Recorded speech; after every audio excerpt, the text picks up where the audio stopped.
Youth ઉપર pressure છે પિયર ગ્રુપનું.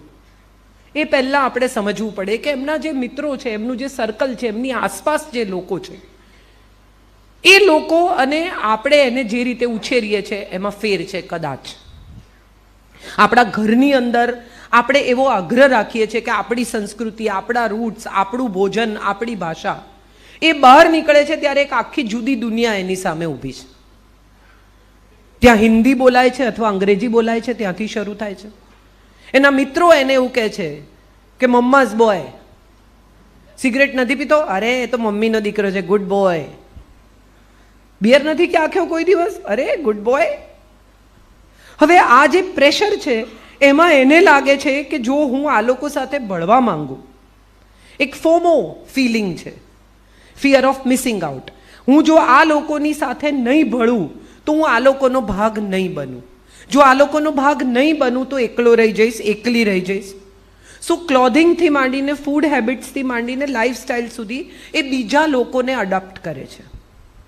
અહીંયા આપણે એને આત્મવિશ્વાસ આપવાનો છે કે તું જે છે તે જ છે, તારે કંઈ જ બદલવાની જરૂર નથી તારી જાતમાં.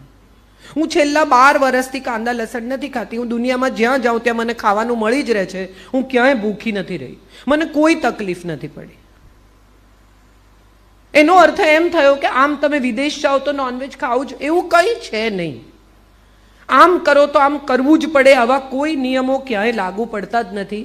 પણ આપણે એક આવી માનસિકતામાંથી પસાર થઈએ છીએ કે આમ કરો તો આમ કરવું જ પડે. આ પડે છે ને એ પિયર ગ્રુપ છે, બહારનું પ્રેશર છે. સો વિધિન આ બાળકોને આપણે એટલા સ્ટ્રોંગ બનાવીએ કે હું નથી, આઈ ડોન્ટ ડ્રિંક. હું તમારી સાથે બેસીશ ને 2 કલાક, હું ગપ્પા મારીશ, હું તમારી સાથે પાર્ટી પણ એન્જોય કરીશ, હું ડિસ્કો પણ આવીશ, હું ડ્રાઈવ પર પણ આવીશ, બસ I don't drink. And there are people who live like that. And there are people, હવે તો વધુ ને વધુ આપણે જે પશ્ચિમનું અનુકરણ કરીએ છીએ એ પશ્ચિમમાં વધુ ને વધુ લોકો વેગન થતા જાય છે. સો જે વેસ્ટને આપણે ઇમિટેટ કરીએ છીએ અથવા જે વેસ્ટનું આપણે એમ માનીએ છીએ કે વેસ્ટમાં આમ છે, વેસ્ટમાં તેમ છે, એકચ્યુઅલી વેસ્ટ જ આપણને અનુકરણ કરે છે. મારે બધાને ખરેખર કહેવું છે કે વેસ્ટમાં જો તમે ખરેખર જઈને વસો તો તમને સમજાય કે એ લોકો આપણા ધર્મને કેટલો આદર આપે છે.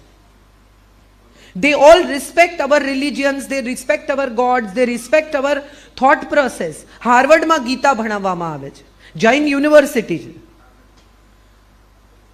અને ત્યાં પીએચડીની ડિગ્રી લઈ શકાય છે જૈનિઝમમાં. ત્યાં સુધી તમે ભણી શકો છો. સો એનો અર્થ એમ થયો કે આપણો જ્ઞાન વારસો તો બહુ મોટો છે. જો પીએચડી મળી શકતી હોય કોઈ ધર્મમાં તો એનો અર્થ એમ થયો કે કેટલું બધું જાણવાનું, કેટલું બધું ભણવાનું, કેટલું બધું જ્ઞાન હશે. બાળકને આપણે કહીએ પ્રતિક્રમણ કરવાનું, ચલ સામાયિક કર દરરોજ. સામાયિક શું છે એનો પહેલો સવાલ છે, અને કેમ કરવાનું એનો બીજો સવાલ છે. આ બંને સવાલના જવાબ એ છે કે શું છે, ફોકસ છે.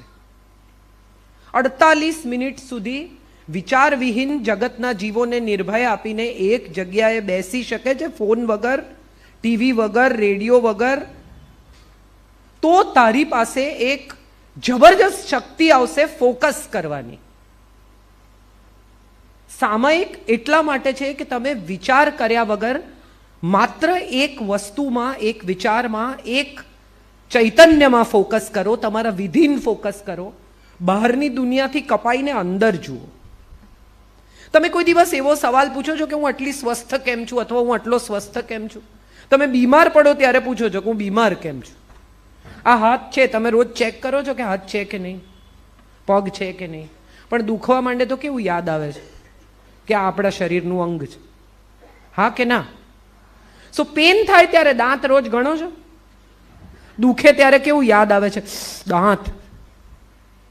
સો એનો અર્થ એમ થયો કે જ્યાં તકલીફ છે ત્યાં જ આપણને યાદ આવે છે કે આ અંગ છે, આ અસ્વસ્થતા છે, આ શરીર છે, આ સમસ્યાઓ છે.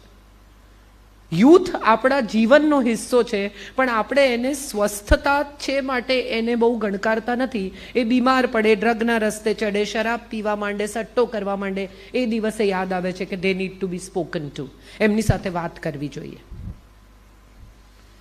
આપણે બધા એવું કહીએ છીએ કે આપણે આવતીકાલના યુવાન પાસેથી શું અપેક્ષા રાખીએ છીએ. દરેક માણસને એવું છે કે ભાઈ મારો દીકરો મારો ધંધો સંભાળે, મારી પરંપરા સંભાળે. હમણાં આટલા બધા દાનવીરોનું સન્માન થયું, તો દાનવીરોનું સન્માન થયું એમાં કેમ એમના સંતાનો હાજર ન રહે, અથવા કેમ એમના સંતાનોને એવું ગૌરવ ન થાય કે મારા પિતાએ આટલું મોટું દાન કર્યું છે અથવા મારા પિતાએ આટલું મોટું કામ કર્યું છે, તો મારે હાજર રહેવું જોઈએ અને મારા પિતાનું ગૌરવ કરવું જોઈએ. એનું કારણ એ છે કે આપણે ગૌરવ એમના સુધી ટ્રાન્સફર જ કરતા નથી. આપણે એમને કહેતા જ નથી કે આ બહુ ગૌરવની વાત છે. સમાજ શું છે, નલિયા ગામ શું છે, એનું હિસ્ટ્રી શું છે. આપણું ગામ આપણો સમાજ, આપણું ગામ આપણો સમાજ, પણ એનું મહત્વ શું? કદી બેસીને નિરાંતે નરસિંહ બાપાની કથા એમને કીધી હોય કે શું લઈને ગયેલા, એમણે શું કર્યું મુંબઈમાં, એવું કયું એક્સપાન્શન કર્યું, એવું કચ્છીઓ માટે કઈ જગ્યા બનાવી. આજે નાનજી કાલિદાસની વાત તમે જઈને પોરબંદર ઉભા રહો તો તમને ખબર પડે કે આ ગુરુકુળ એમણે કર્યું, એમણે આ કામ કર્યું, કઈ ઉંમરે ગયેલા, આફ્રિકા ગયા, આફ્રિકામાં એમના સ્મારકો છે અને એમણે ઊભી કરેલી જગ્યાઓ છે. નાનજી કાલિદાસ એટલે જુહી ચાવલાના વડ સસરા, એમની ત્યાં સ્મારક છે ઈસ્ટ આફ્રિકામાં. કારણ કે પહેલી વાર ત્યાં ઉતર્યા લધાબા દામજી ઠક્કર, જે પહેલી વાર વાંડ લઈને અહીંથી ગયા અને જેમણે પહેલી વાર ઈસ્ટ આફ્રિકાના કિનારા પર હિન્દુસ્તાની તરીકે પગ મૂક્યો. તો આપણે સ્મારક બનાવીએ બરાબર છે, પણ સ્મારકમાં એક નાની, આ જે તમે બનાવ્યું છે ને એમાં એક નાની ફિલ્મ બનાવજો 15-20 મિનિટની, જે ત્યાં આવનારા લોકોએ જોવાની. આપણે ફ્રોઈડના ઘરમાં જઈએ કે આપણે શેક્સપિયરના ઘરમાં જઈએ કે આપણે કોઈ બીજા મોટા માણસના ઘરમાં વેસ્ટમાં જઈએ ને, તો એની નાની નાની વસ્તુઓ સાચવી છે. એ કેવી રીતે બેસતા હતા, ક્યાં લખતા હતા, શું કરતા હતા, એના જીવનમાં શું હતું. આપણી પાસે આવો કોઈ દસ્તાવેજ જ નથી. આપણા કોઈ લેખકનો, કોઈ વડીલનો, કોઈ મોટા માણસનો આપણી પાસે આવો કોઈ દસ્તાવેજ નથી. આપણે ખાલી એટલું કહીએ છીએ કે મહાન હતા, બસ. કેમ મહાન હતા? આજે આટલા કચ્છીઓ નલિયા ગામના અહીંયા સેટલ થયા છે, 900 લોકો અહીંયા આવ્યા છે. એ 900 લોકો એમને કેમ આટલું માને છે, એ કથા અહીંયા દેખાડવામાં આવી જોઈએ. એનું પણ એક પ્રેઝન્ટેશન થવું જોઈએ. તો હું માનું છું કે યુથને સમજાય કે આપણે કોણ છીએ, ક્યાંથી આવ્યા. આપણે આર્યોની કથા કહીએ છીએ.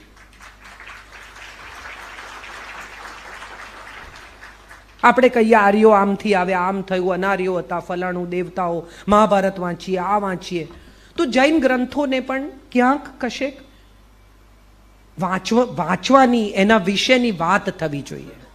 હવે કોરોના પછી બધા માસ્ક પહેરે છે. મુખપટ્ટી જૈન ધર્મમાં 750 વર્ષ પહેલા ઇન્ટ્રોડ્યુસ કરવામાં આવી. કોઈ એ વિશે વાત નથી કરતું. હાથ ધોઈને, પગ ધોઈને જ ઘરમાં દાખલ થવાનું, એવું એ જમાનામાં ત્યારે કહેવામાં આવ્યું.